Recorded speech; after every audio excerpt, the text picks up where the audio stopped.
시편 23편으로 새벽 기도회 시작하겠습니다. 여호와는 나의 목자시니 내가 부족함이 없으리로다. 그가 나를 푸른 초장에 누이시며 쉴만한 물가로 인도하시는도다. 내 영혼을 소생시키시고 자기 이름을 위하여 의의 길로 인도하시는도다. 내가 사망의 음침한 골짜기로 다닐지라도 해를 두려워하지 않을 것은 주께서 나와 함께 하심이라. 주의 지팡이와 막대기가 나를 안위하시나이다. 주께서 내 원수의 목전에서 내게 상을 베푸시고 기름으로 내 머리에 바르셨으니 내 잔이 넘치나이다. 나의 평생의 선하심과 인자하심이 정녕 나를 따르리니 내가 여호와의 집에 영원히 거하리로다. 아멘. 찬송가 442장 찬양하겠습니다. 442장입니다.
하나님의 말씀은 시편 23편입니다.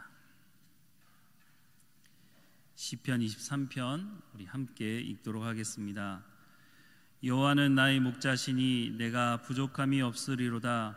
그가 나를 푸른 초장에 누이시며 쉴만한 물가로 인도하시는도다. 내 영혼을 소생시키시고 자기 이름을 위하여 의의 길로 인도하시는도다. 내가 사망의 음침한 골짜기로 다닐지라도 해를 두려워하지 않을 것은 주께서 나와 함께 하심이라. 주의 지팡이와 막대기가 나를 안위하시나이다. 주께서 내 원수의 목전에서 내게 상을 베푸시고 기름으로 내 머리에 바르셨으니 내 잔이 넘치나이다. 나의 평생의 선하심과 인자하심이 정녕 나를 따르리니 내가 여호와의 집에 영원히 거하리로다. 아멘. 새벽기도 시작하면서 읽었던 시편 23편이 오늘 본문입니다. 아마 그리스도인이 가장 좋아하는 말씀을 뽑으라고 하면 아마 시편 23편이 빠지지 않을 것 같습니다. 여러분, 시편 23편 하면 어떤 생각이 먼저 드십니까? 한 편의 그림 먼저 생각이 들지 않으십니까? 이 시편 23편을 가지고 그린 그림을 우리가 참 종종 자주 볼 수 있습니다. 그림의 내용은 우리가 잘 알고 있지만 푸른 초장이 있고 양들이 삼삼오오 모여서 조용하게 풀을 뜯고 있고, 또 양들이 물을 마셔야 되니까 시냇가가 이렇게 졸졸 흐르는, 그리고 그 그림의 중앙에 아마 예수님으로 보여지는데, 예수님께서 양 한 마리, 어린 양 하나를 가슴에 품고 그 양의 모습을 보면 참 평안하게 잠든 모습으로 그렇게 그림을 그려진 것을 우리가 종종 봅니다. 그래서 그런지 시편 23편을 읽을 때도 그런 내용이겠지 하고 하는 선입견을 가지고 이 말씀을 보게 되는 것 같습니다. 시편 23편이 그러면 언제쯤 쓰여졌을까요? 다윗이 언제쯤 어떤 상황에서 이 말씀을, 이 노래를 했을까? 정확한 시기는 알 수 없지만 제가 보기에는 다윗이 물론 목자로서 삶을 초반기에 살았지만 그때 쓰여졌다기보다는 다윗의 인생을 지긋하게 산 이후에 인생을 돌아보면서 고백한 노래가 아닌가 하는 생각을 해보게 됩니다. 우리는 다윗이 어떤 삶을 살았는지 잘 압니다. 우리는 또 한 가지 선입견이 있는데, 다윗이 왕으로 살았기 때문에, 다윗이 전쟁에 나가면 모든 전쟁을 다 승리했기 때문에 다윗이 그냥 평안한 삶을 살았겠지. 물론 성경의 말씀을 읽으면서도 우리는 그렇게 성경을, 다윗을 그렇게 보고 있는 것 같습니다. 하지만 다윗은 성경에 기록된 것처럼 그렇게 만만한 삶을 살지는 않았습니다. 10대 후반에 기름 부음 받지만 10대 후반에 골리앗이라는 어마어마한 상대편 블레셋의 장군을 쓰러뜨리지만, 민족의 영웅으로 나서지만 바로 그 순간부터 사울의 눈밖에 났고 사울에게 쫓김을 당하는 삶을 하루 이틀도 아니고 약 10여 년 가까운 시간을 도망자로 삶을 삽니다. 제대로 먹지 못했고 제대로 자지 못했고 편안한 삶을 살 수가 없었습니다. 그런 와중에 사울이 죽었고 다윗은 이제 다시 고국으로 돌아옵니다. 왕이 되긴 하지만 이건 반쪽짜리도 아니고 유다 한 지파의 왕으로 7년 6개월의 시간을 보냅니다. 다윗이 충분히 전쟁을 통해서 나라를 통일할 수 있었지만 그렇게 하지 않고 하나님께서 기다리게 하시는 그 기다림의 시간을 다윗은 보내게 됩니다. 통일왕국의 왕이 되고 난 이후에 다윗이 전쟁에 나가기만 하면 다윗은 전쟁에 이겼습니다. 물론 하나님께서 그 전쟁에 이기게 하셨다고 성경은 분명히 기록하고 있습니다. 그런 와중에 다윗이 한 여자의 사랑을 얻기 위해서 참 무모한 일을 벌이게 됩니다. 그 일 때문에 다윗이 하나님 앞에 펑펑 울고 또 회개하는 시간을 가지기도 됩니다. 다윗은 분명히 회개했습니다. 하지만 하나님께서 그 죄에 대한 대가를 물으십니다. 하나님은 죄를 싫어하십니다. 그런데 그 죄 중에서도 가장 싫어하는 죄가 있으시는데 그것은 의도적인 죄입니다. 조직적이고 다윗이 이것이 죄가 아니라고 생각하지는 않았을 거라고 생각이 듭니다. 하지만 이 일을 계속해서 진행했던 것은 그래도 내가 왕인데, 그 당시에 왕이 어떤 사람입니까? 얻을 수 있기 원하는 그런 마음만 있다면 모든 것을 얻을 수 있는 자리가 아니었습니까? 다윗은 나는 이 정도 고생했으니까 이 정도는 해도 되는 것 아닌가?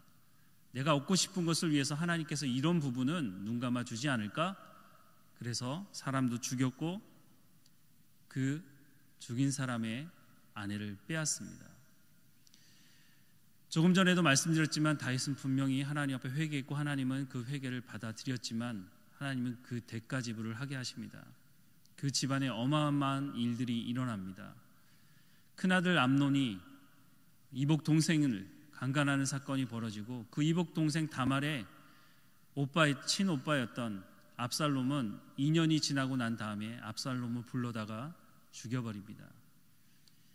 이것 때문에 외갓집으로 도망갔다가 나중에 압살롬은 돌아옵니다. 하지만 그것으로 끝나지 않았습니다. 아마 이 사건을 통해서 다윗은 하나님 앞에 끊임없이 기도하며 눈물을 흘렸던 것 같습니다. 시편 말씀에 보면 자기 침상을 눈물로 적셨다고 말하고 있습니다. 여러분도 기도하시면서 많이 울어보셨겠지만 얼마나 울어야 침상을 적시겠습니까? 그게 과장법인지는 모르겠지만 과장법은 아닌 것 같습니다. 다윗이 그 이후로부터 아마 육체적으로도 쇠약해졌을 것입니다. 다시 돌아왔던 압살롬이 다윗을 보니까 이제는 예전의 다윗이 아니었습니다. 그래서 반란을 도모했던 것 같습니다. 반란을 일으켰을 때 다윗은 도망을 가는데 신을 신지도 못하고 도망갔다고 성경은 말씀하고 있습니다. 얼마나 다급했는지. 이 반란은 압살롬이 죽음으로 말미암아 다 정리가 됩니다.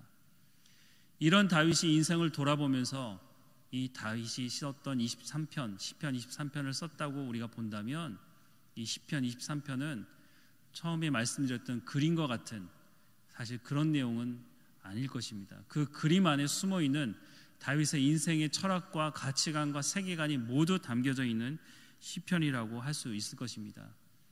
다윗은 이 시편을 기록하면서 첫 시작을 여호와는 나의 목자시니 내가 부족함이 없다고 고백하고 있습니다. 다윗이 왕이기 때문에 내가 이 권력을 통해서 내가 모든 것을 얻을 수 있기 때문에 왕의 자리에 있기 때문에 내가 부족함이 없다고 말하는 것이 아니라 여호와가 나의 목자시니 내가 부족함이 없다고 고백하고 있는 것입니다. 우리는 이 시편 23편을 암송하기도 하면서 우리도 똑같이 그렇게 정말 내 삶의 저 깊은 마음속 깊은 곳에서 우러나오는 그런 고백으로 이 시편 23편을 암송하고 있습니까? 이 시대에 살아가는 많은 사람들이 여호와는 나의 목자가 아니라 돈이 나의 목자라고 고백하며 삽니다. 내 자식이 나의 목자고 내 남편이 내 아내가 내 명예가 내 직분이 내 자존심이 나의 목자라고 그렇게 고백하며 살아갑니다. 물론 예배당에 나와서 하나님을 예배하는 사람들의 입술 안에서는 사실 그렇게 고백하지는 않습니다. 하지만 실제적인 삶의 현장에 돌아가 보면 입으로는 나의 목자가 하나님이시라고 말하지만 실제적인 삶에서는 주님은 저 구석에 있으라고 말하고 나의 목자는 돈이니까 하나님 돈을 주십시오. 나의 목자는 건강이니까 건강을 주십시오. 하나님 건강을 잃으면 다 잃은 것이지 아니지 않습니까? 건강을 책임져 주십시오. 그렇게 우리가 고백하고 있지 않습니까? 여호와는 나의 목자시니 내가 부족함이 없다고 하는 이 한 구절만이라도 우리가 입으로 고백하는 이 구절만이라도 내 삶으로 살아낸다면 아마 내 주변에 있는 사람들이 내 삶을 보면서 당신은 정말 그리스도인입니다 라고 하는 이야기를 듣게 될 것입니다. 오늘 본문에서 말해주는 하나님이 어떤 분이십니까? 너무 분명합니다. 여호와는 나의 목자가 되십니다. 그래서 하나님께서 나를 책임지십니다. 내가 어디를 가든지 내가 기도를 했든지 기도를 하지 않았든지 주님께서 나의 목자가 되시기 때문에 내가 길을 잃어버려도 하나님께서 나를 지켜주시고 나를 인도하십니다. 예수님께서 비유화로 말씀하신 말씀 가운데도 잃은 양 하나를 찾으시는 분이 바로 나의 하나님이십니다. 하나님께서 나를 지키신다고 분명히 약속하고 계십니다. 그래서 오늘 본문을 통해서 우리가 얻을 수 있는 교훈은 나의 목자 되신 하나님을 온전히 의지하고 삶을 살아가는 것입니다. 하나님을 의심하지 않고 때로는 하나님 왜 이 문제가 해결되지 않습니까? 내가 이 문제 때문에 너무너무 고통스럽고 힘든데 하나님 왜 이 문제를 해결해 주지 않으십니까? 우리가 때로는 그렇게 기도할 수 있을지 모르지만 이것이 바로 정답입니다. 하나님께서 나의 목자이시기 때문에 나에게 가장 적합하고 가장 합당하고 최선의 방법을 하나님께서 나에게 동원하셔서 하나님의 자녀로 온전히 만들어 가시겠다고 약속하고 계시는 것입니다. 시편 23편 아마 우리가 주님 부르시는 그날까지 가장 좋아하는 시편이 될 수밖에 없을지도 모르겠습니다. 왜냐하면 다윗이 우리보다 더 고단한 삶을 살았지만 인생을 돌아보면서 정리해보니 내가 왕의 자리에 있기 때문이 아니라 내가 많은 것을 취할 수 있었기 때문이 아니라 내가 금은 보화를 창고에 가득 쌓아두었기 때문이 아니라 여호와가 바로 하나님이 나의 목자시기 때문에 내가 부족함이 없습니다 라고 고백하는 다윗의 고백처럼 우리의 삶에도 이런 고백이 끊임없이 일어나고 우리의 삶에 이 고백이 삶으로 증거되는 삶이 되기를 주님의 이름으로 축원합니다. 기도하겠습니다. 하나님, 다윗이 고백했던 것처럼 우리도 똑같이 하나님 앞에 고백합니다. 여호와는 나의 목자시니 내가 부족함이 없습니다. 하나님, 이 고백의 말씀이 그냥 입술의 고백이 아니라 내 삶의 고백이 되게 하시고 주님과 동행하는 삶을 살아갈 수 있도록 인도해 주옵소서. 내가 사망의 음침한 골짜기로 갈 때가 있습니다. 아니, 지금이 그럴 때인지도 모르겠습니다. 하지만 주님께서 우리를 지키신다고 분명히 약속하시는 이 말씀을 기억하게 하시고 실망하지 않게 하시고 낙담하지 않게 하시고 오직 주님만 붙들고 살아가는 우리의 삶이 될 수 있도록 인도해 주옵소서. 그래서 우리도 인생을 돌아보면서 주님께서 우리를 여기까지 인도하신 선한 목자가 되신 주님께서 지금도 지켜주시고 앞으로의 삶도 인도하신다고 우리의 자녀들에게, 우리를 아는 사람들에게 왜 우리가 하나님을 알아야 하는지, 왜 우리가 예수 그리스도를 영접하고 하나님의 자녀가 되어야 하는지를 우리의 삶으로 증거하는 증인의 삶을 살아갈 수 있도록 인도해 주옵소서. 육체적인 연약함을 가진 성도들 하나님 지켜주시고 회복시켜 주시고 그 어려운 가운데서도 주님께서 우리의 선한 목자가 되신다는 것을 포기하지 않고 붙들고 살아가는 삶이 될 수 있도록 하나님 인도해 주옵소서. 오늘 하루의 모든 것을 주님께 맡겨드립니다. 주님과 동행하는 삶이 될 수 있도록 인도해 주옵소서. 예수님의 이름으로 기도드립니다. 아멘. 이제는 하나님의 말씀으로 축복하겠습니다. 여호와는 내게 복을 주시고 너를 지키시기를 원하며 여호와는 그 얼굴로 내게 비추사 은혜 베푸시기를 원하며 여호와는 그 얼굴을 내게로 향하여 드사 평강 주시기를 원하노라. 아멘.